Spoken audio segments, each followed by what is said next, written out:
how can the statement exist without a mind? It cannot. Because the logical absolutes are essential and not conceptual.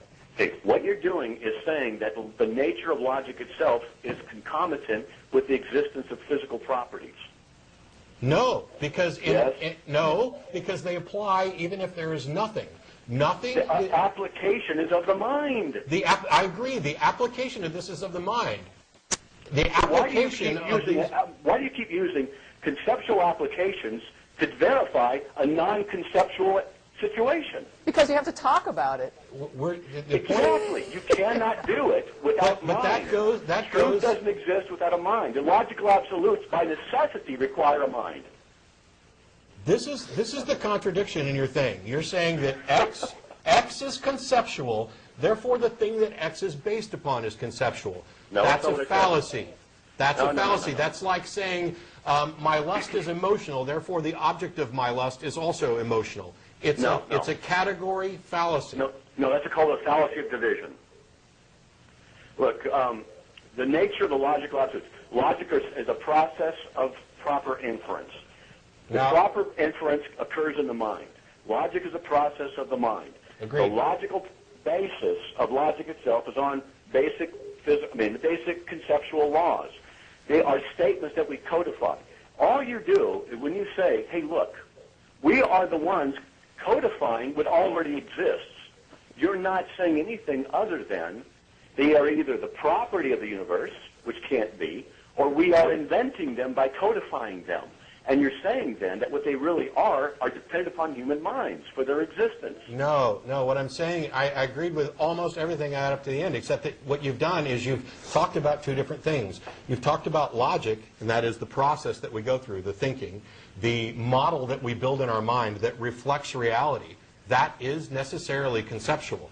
But these logical absolutes that we talked about, they're not logic, and they are the foundations upon which logic is built. They are true. They are. Hang on. They are true, and they are true. And you went to universe, and you went to reality.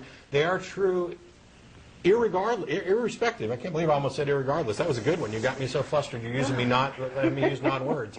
They are true, irrespective of the subject. They are essentially true. Reality is reality, and it's not reality. It applies to every reality. It applies to anything you could think of, including things that don't exist. Now, the application of this is conceptual. That I grant. But the concept is pointing to something physical. It's like saying I have a concept of an apple, and it's not the same as the apple. And the apple is not a concept. But there is a physical apple that I'm pointing to. That's not a perfect analogy because we're pointing to something physical. Our logical thought processes, the application of these absolutes, and in some cases, we use other things because, like modal logic deals with possibility inferences towards necessity.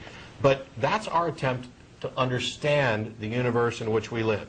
And there is a presumption that it operates under certain rules, and that there is consistency throughout this. Those are all things that we do, perhaps in the scientific investigation.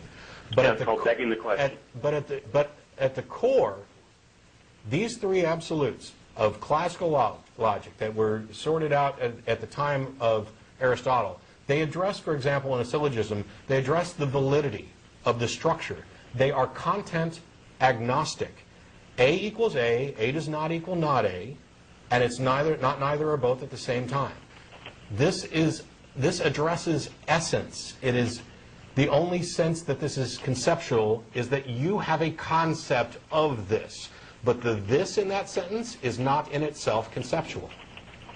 Otherwise, you have the situation where A equals A or A does not equal not A is based on somebody's thought.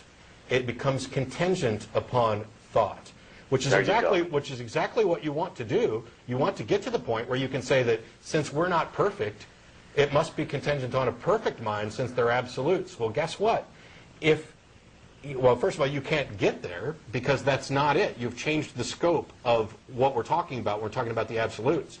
But also, when you get to the point where you say that I'm going to label it God, well, congratulations. You've labeled this non-contingent absolute that we both almost, I thought, agreed exists. You've just labeled it God. Well, you said a lot. There's a lot to comment on here. Nope. But let me ask you this. Okay. Tell me what the essence, the very nature, the ontos of these logical absolute laws. What are they by nature? I don't know, but I do know that they are what they are, and they are not what they are not. So you don't know what they are. That's correct. But you're telling me what they're not. No. I'm saying that they Are they are. conceptual? I'm saying that they are what they are, and they are not what they are not. Yeah, well, that's called begging the question. You're saying it is what it is because it is what it is. That's just citing the law of identity. Right. If you don't know what they are, how can you tell me that they're not? I can tell you what they are not, and here's why. Tell me what they're not. Because are is one thing, and are not is everything that isn't that one thing. And so if I had to identify anything in this pool, that doesn't mean that I've eliminated this entire pool. Can you tell me what the logical absolutes are not? I'm not talking about them in the physical sense of an essence. So they're not physical? I have no idea. Well, all right. If you're going to tell me that I'm wrong, you need to be able to identify what they are. If you can properly tell me what it's not. No. I do not. No, I do not need. Okay, then you need to be able to identify what God is before you can tell me that He is. Okay. And you got to prove this. You can't just assert it.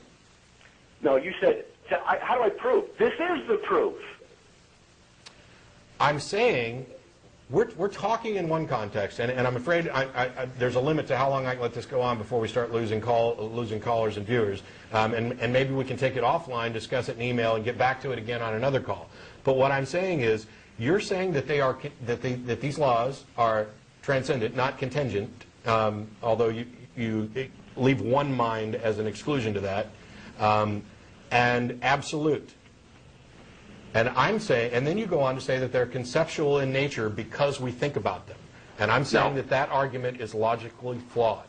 I'm not saying they're conceptual in nature because we think about them. That's exactly what you said. No, that's not what I'm saying. I'm saying that we are able to think about them, and because we can recognize them doesn't mean that they are of our minds. It means that we recognize them. It's the same as I recognize them in my backyard. Well, what is it? So what are you recognizing? Essence. So what are you recognizing? Because if you say, I can recognize an apple, hang on, because if you say, I can recognize an apple, and therefore the apple is conceptual, that is exactly what you're saying in this point, and that's the fallacy I'm pointing out. Okay. You're citing the law of identity.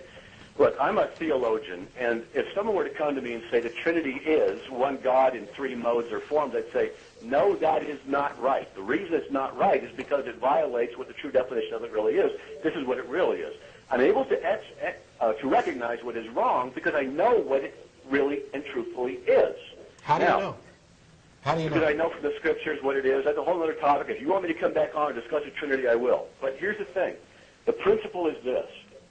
And if you were to tell me that I'm wrong about deciding what they are, defining what they are, and you can't even tell me what they really are, then you have no logical business of telling me that I'm wrong. That, sir, is a complete fallacy. I identified a logical fallacy in your argument. My inability to tell you exactly what they are does not mean that I can't identify one of the things they're not. But that is all irrelevant to the point that you have built this on a logical fallacy.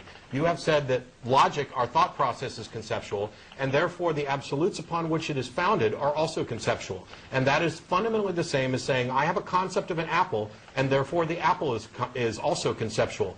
That is flawed. The argument is flawed. It's not what I'm saying.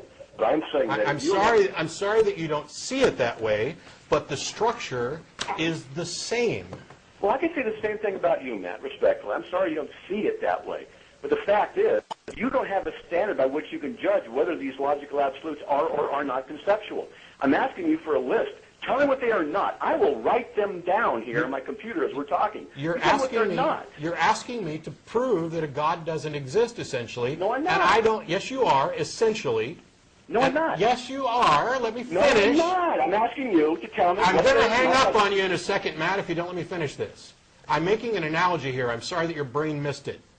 You are essentially asking me to prove that a God doesn't exist and claiming that a God does exist in your mind until I actually demonstrate that he doesn't. That's what you're doing, the same thing with these logical absolutes, because you're saying, and you just said a second ago, that if I can't tell you what they aren't, I can't tell you what they are.